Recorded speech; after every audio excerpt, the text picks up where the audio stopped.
You're welcome to the Policy Council. My name is Okwayemi Agbaje. Today we take a look at the state of the economy. I have one of my regular guests to do that with me. We'll look at the global economic environment, the US, the fiscal cliff, all of that. And then domestically, we look at privatization, petroleum industry, sectors, and growth. And finally, we'll take some look into 2013 to anticipate what it holds, at least in terms of growth. Enjoy the program.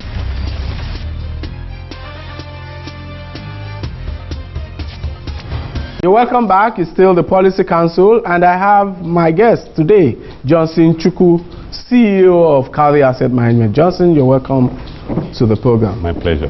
Okay, so today we're looking strictly at economic issues, starting from the global economy, and in particular the US. Obama is re-elected. US GDP figures show slightly stronger recovery than expected, and we have this problem of the fiscal cliff. What are your thoughts on the direction of the US economy? Well, you have to look at first what the Americans feel. About 54% of Americans feel that America will be better off, the US economy better off after the Obama terms, by the time Obama finished his second term. So Americans, the consumer perception is already beginning to be positive. Americans are beginning to feel positive about the economy. And if you find out the American economy is doing better than the European economy. So gradually you're beginning to see the impact of Obama's economic policies on the general economy of the US. So you are seeing employment is actually improving. You see the number of unemployment, the number of unemployment on a weekly basis is gradually declining. And then the only challenge they have to do now is to contend with this issue of fiscal cliff. And yesterday, Thursday, the US, Obama had a dinner with the Republican presidential candidate. And today, there's a list. Recently there was also a list of some CEOs that Obama is also having going to discuss with the cost of meal, and they're also inviting a couple of legislators to join him in that discussion. So what they're basically doing is trying to discuss and find an amicable, a middle point to avoid the fiscal cliff, to avoid shutting down on expenditure, which will shut down American economic growth. Are you optimistic they'll avoid the fiscal cliff? You see, repeatedly in the past history, the history of our US, they've always avoided it. Everybody, irrespective of the political leaning, all feel that the American economy is paramount to them. And whatever is their political differences, they don't even allow it to get to the point where it will destroy the economy. So I believe they will avoid it. Okay, but what the latest details I read show that their positions are quite distant. Obama is still talking about 1.5 trillion in new tax revenues, and he still wants another $50 billion in stimulus.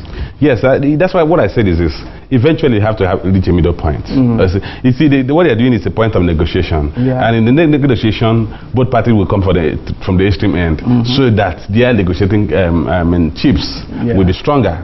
So eventually, I see the legislators, the Congress, and the Senate agreeing to at a middle point, to avoid that fiscal cliff. How about Europe? What do you think about Europe? France is worsening from the data we are seeing. It seems that the only economy in Europe that is Germany. Everybody else seems to be in one form of crisis or the other. You see, the challenge with Europe is actually has to do with their monetary union. And if you look at the European economies, you find out basically the German economy is the only productive economy. The French economy, which is the second largest EU economy, is not strong. Then you have the northern fringes. You have the likes of Greece, Ireland, Portugal. You find out that, look, these economies are basically consuming economies, and they are within a common currency. So the challenge you have. So each country doesn't have flexibility. They have in adjustment. They have submitted part of their sovereignty to that common currency. And my postulation is that if they don't have a fiscal consolidation, if they don't have a fiscal union, then you may find out that in the long run, Euro may implode. How about Africa? The IMF has been fairly positive about growth and the dynamics for Africa, and I think you were the Kuramo conference where Dambisa Moyo said she was optimistic about Africa and gave some data that tended to support her. What's your view? You see, basically, I mean, I had an experience where a South African called me and said, I don't know what to think about your economy, but we think that's the next big thing that will happen. You see, Africa presents the remaining frontier for economic development in the world. Yeah. You see, if you look at Africa, look at the growth in Angola. Look at what's happening in Ghana. Look at several Uganda, Tanzania, even Kenya. So you find out that even Nigeria is not growing, but it's growing at 6.48%. Yes. Okay, so compared to Europe, the telecoms data. Yes, so many telecom is growing about 33% or thereabouts. Yeah. So you find out that Africa still presents the strongest growth opportunity in the world. Look at the mineral resource base of Africa. Look at the population. African population is more than 600 million today. So you find out that African population at least about half of the Chinese population. So, and this population is still living on mega income. They have prospects of income growth. The resource level in Africa is humongous. Okay, so Africa presents a large market. Africa presents a large pool of labor. Africa presents a resource base for the entire world economy. Africa presents investment opportunities in all sectors. Call it education, health, transport, infrastructure, power, whatever you call it. There's no mature sector in any part of the African economies. Except government. Except government. So you find out that Africa presents the greatest opportunity in the world. We'll be right back.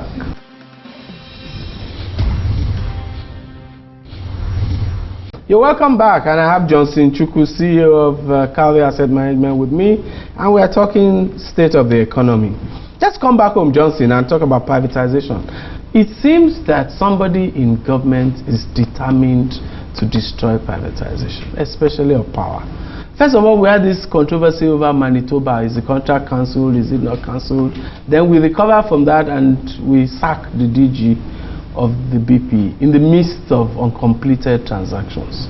What have you thought about this? You see, there's one comment that the former EFCC chairman, Nuhu Ribadu, said. He said, when you fight corruption, corruption fights back. You see, it looks like, if you talk to the guys in BP, they will tell you that power privatization is among the last set of major privatization that they have to implement. The rest are minor issues, okay? Sale of one refinery here and there. So you find out, look, the power sector has always presented opportunity for economic rent. Okay, and that is being taken away from those in the public service. So I expect them to fight back, but I also expect the president to withstand it, because the fact of the matter is that the greatest legacy President Jonathan will leave in this country is to succeed in the power privatization process. Of course, you have seen, unfortunately, the attack on the privatization process of the power sector did not just start now. It started with the removal of the power minister.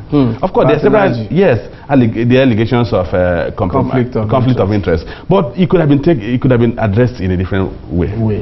I mean, we could. And the day he was removed, then the assaults on the process started. Now became intensified. In the conversation with one of the senior people in one of the agencies, he did say that, look, if Nnaji had not been removed, then the BP that DG could have been removed, because several efforts have been made to remove her, and Nnaji stood by her. So you find out that, look, after removal of Nnaji, we had the Manitoba revocation of the concession. Okay, in the process of even saying that they can actually conclude another concession in 3 months, which is impossible. Just to convince the president to cancel the Manitoba concession contract. Then immediately after that, we have seen the removal of the DG of BPE. So you find out the several attacks, I pray that the president will see through this process of attacks and be strong enough to ensure that he succeeds in concluding this process. Good thing is that we're getting, at a certain point, we'll get to a point of irreversible position. But today, that process of privatization of the power sector is still under severe attack. And I don't know if it's a fair comment, because I compliment him, that's the president, on at least the progress made so far. But in the last month, he has shown incredible naivety about some of these decisions. And I wonder whether it's not over-optimistic to hope that he can see this process through. No, I think what the president needs to recognize that all those who are around him, who are his advisors, are not giving him altruistic advice. Some of the advice he gets are basically self-serving. And sometimes because of the fact that presidents are isolated from the generality of the populace, sometimes they may not be able to decipher between genuine altruistic advice and self-serving advice. So I think, for instance, the issue of Manitoba, they came to him with proof that due process was breached. And they said, look, cancel this, let's carry out a process that is less collective. Yes. We can do it in 1 month. Yes, and then the man unfortunately accepted that.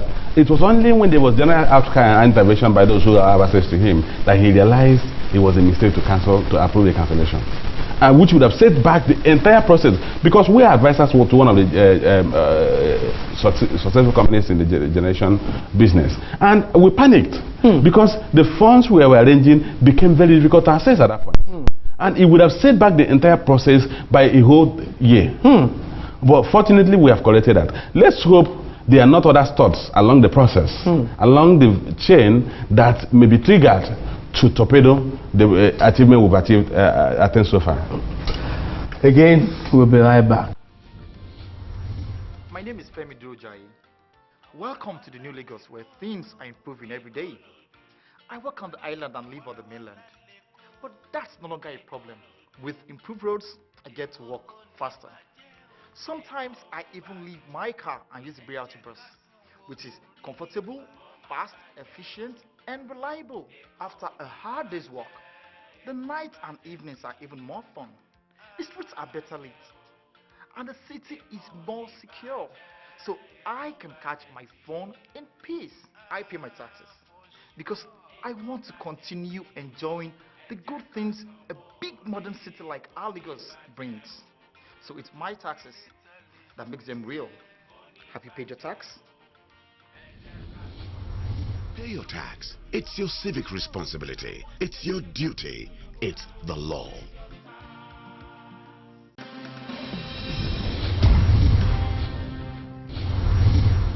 You're welcome back. State of the Economy. Johnson Chukwu, CEO of Cowley Asset Management, here with me. My name is Okweyemi Agbaje. Johnson, let's talk about the petroleum industry. The PIB is outstanding. There's very little evidence that it will be passed anytime soon, I think. And the issue of downstream deregulation has essentially been stalled, at least for now. Any prospects? What are the prospects for this industry? Investments is declining. Investors are moving to many other African alternatives. Absolutely. Angola, Ghana, every country in Africa now has found oil. You know, interestingly, I was at a forum in South Africa 2 weeks ago. And one of the issues was that one of the paper presenters did say that this Ghanaian said that they came to Nigeria to study how not to run the oil and gas industry. And they have built a fiscal policy regime that will make it impossible for the oil sector to lead to the kind of corruption we have in Nigeria. If you look at the issues on the PIB, the oil majors, the international oil companies, are really agitating strongly against the provisions of that piece of legislation. And their position is that the fiscal regime under the PIB is so that does not create enough incentive for investment in the, particularly in the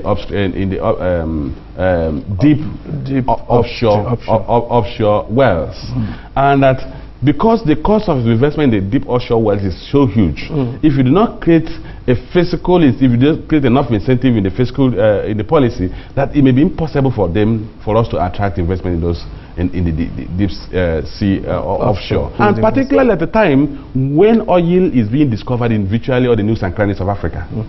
So you find out, and even in the US, shale gas, new offshore wells, and with advancement in technology, it's even cheaper to extract shale gas. And that's why the US is actually stepping down on the volume of oil they're importing. So you find out, apart from the alternative market that have developed in China, so you find out that Brazil is producing its own oil. US is now almost producing to level of self-sufficiency. So you find out that if we do not address the fiscal policy that legislation that will attract investment into that sector, we may find it difficult. We're shooting ourselves in the foot. Or maybe that's not such a bad thing either. Maybe if our oil becomes worthless, maybe we will get our senses back. You see, ultimately, I don't know when it will happen, but it will one day happen. Yeah. Oil will, at a point, cease to be a critical resource in the world. Yes. One, oil is being discovered in several countries. Two, technology is advancing to such an extent that we are creating a lot of alternative energy sources. Yes. And unfortunately for Nigeria, we are supposed to have built an infrastructure based on oil. the proceeds of yes. oil. So that at that point, the infrastructure base of the country will catalyze other sectors of the economy to develop. But we've not done that. So, and I've always been an advocate that, look, we should begin to shift our emphasis from oil economy to other areas where we have competitive advantage. Like take for agriculture.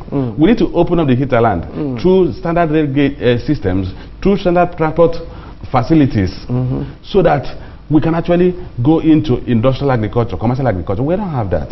So I think we need to move away. How about the subsidy thing? You see, the subsidy thing is that last year, January revealed to Nigeria that's the biggest scam we've ever had in this country. Or maybe one of the biggest scams, because we have so many scams, maybe some of them did not come into line like the subsidy issue. But unfortunately, we as Nigerians have not accepted the fact that we are shooting ourselves, we're actually shooting ourselves in the foot or eating our future by insisting on oil subsidy. And sometimes when people argue violently about the need for that this is the only benefit we're getting from the government, I say we're not even getting the benefit.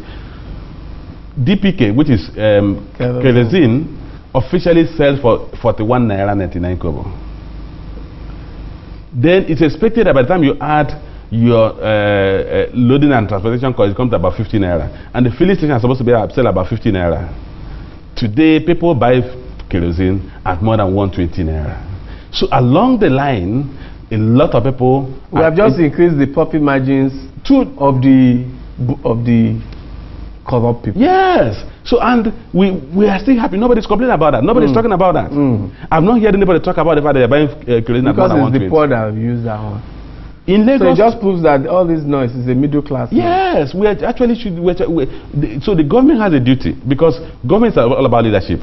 Government has a duty to create enough awareness of the benefits that we are forfeiting by insisting on subsidy. The other day, the director of the Debt Management Office did say that, look, Nigeria requires about $10 billion annual investment for the next 10 years to develop the infrastructure base of this country. And interestingly, the amount that we spend on subsidies is about 1.3 trillion every year. That is close to the $10 billion. So in effect, if we should actually stop this subsidy today, we will have enough savings to invest in infrastructure for the next 10 years and build the infrastructure base of this country. Nigerians will say, what of corruption? You see, the issue is this. Would you say because there's corruption, then decide to eat your future? Let's even assume there's corruption. Okay, let's assume of the 1.3 trillion we are spending on infrastructure, that unfortunately, because the country is still corrupt, about 40% of it is wasted. You will still have something like 700 billion to go into infrastructure. It is different. It is still better than zero going into infrastructure. And that's my approach to it. But anyway, government can also say that, yeah, at least for once, we are bringing these subsidy crimes to account. We are trying some people. So maybe the situation, maybe over time, you should be able to persuade Nigerians to consider subsidy removal. Okay, let's take a time out. We'll be right back.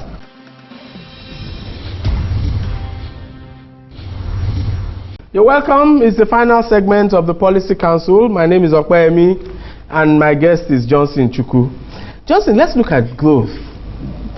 It's now clear that in 2012, our growth rates have declined. It's now permanent. First quarter, second quarter, third quarter.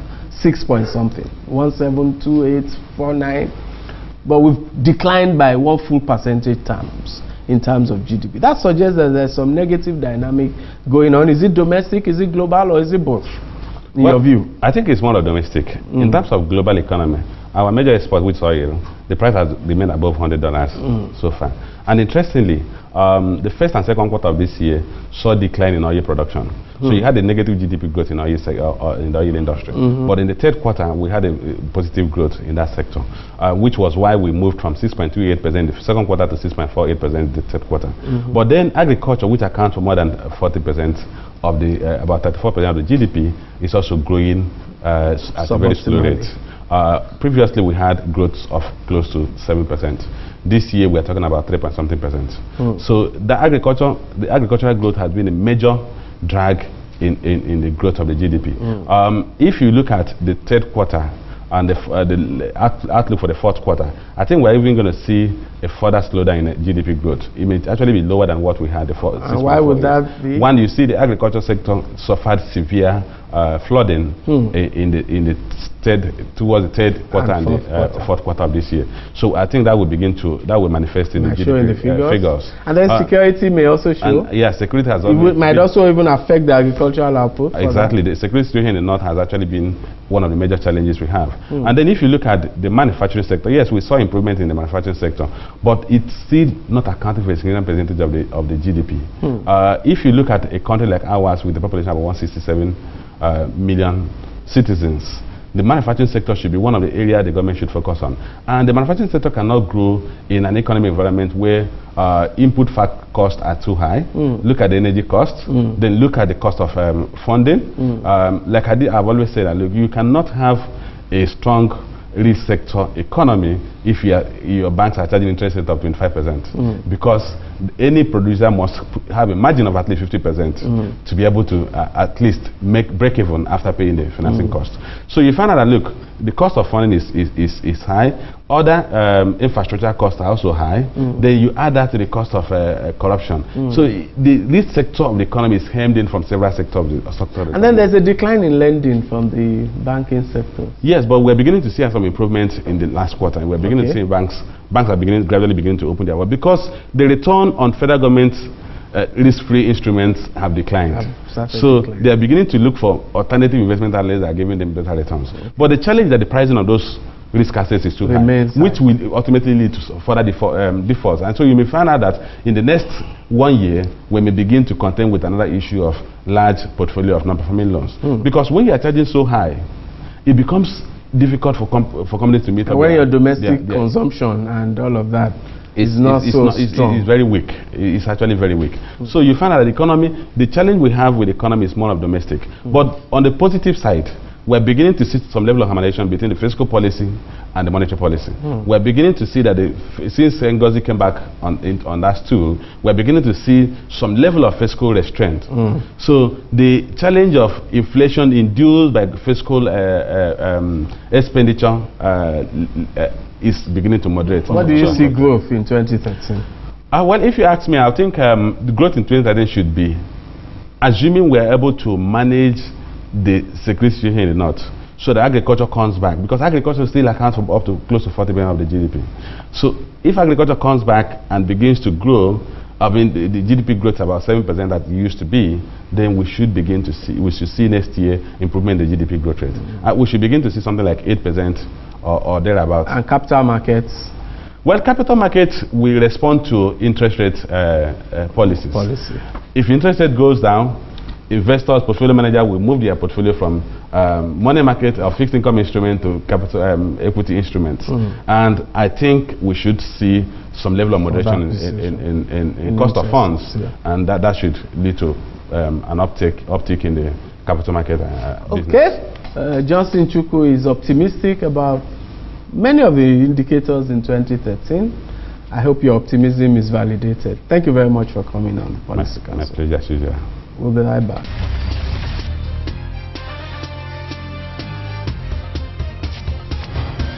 I think on balance, my guest was positive on the prospects both globally and domestically in 2013. There are problems with policy. We would like to see successful completion of the power privatization. Of course, we've introduced dangers by sacking the person supposed to conclude that process.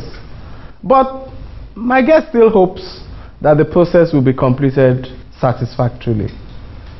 Beyond that, it seems that there are some positives in the outlook he projects for 2013. I hope it's right, but whatever, the Policy Council will take you through that year and will keep you engaged and knowledgeable. Thank you for watching. See you next time.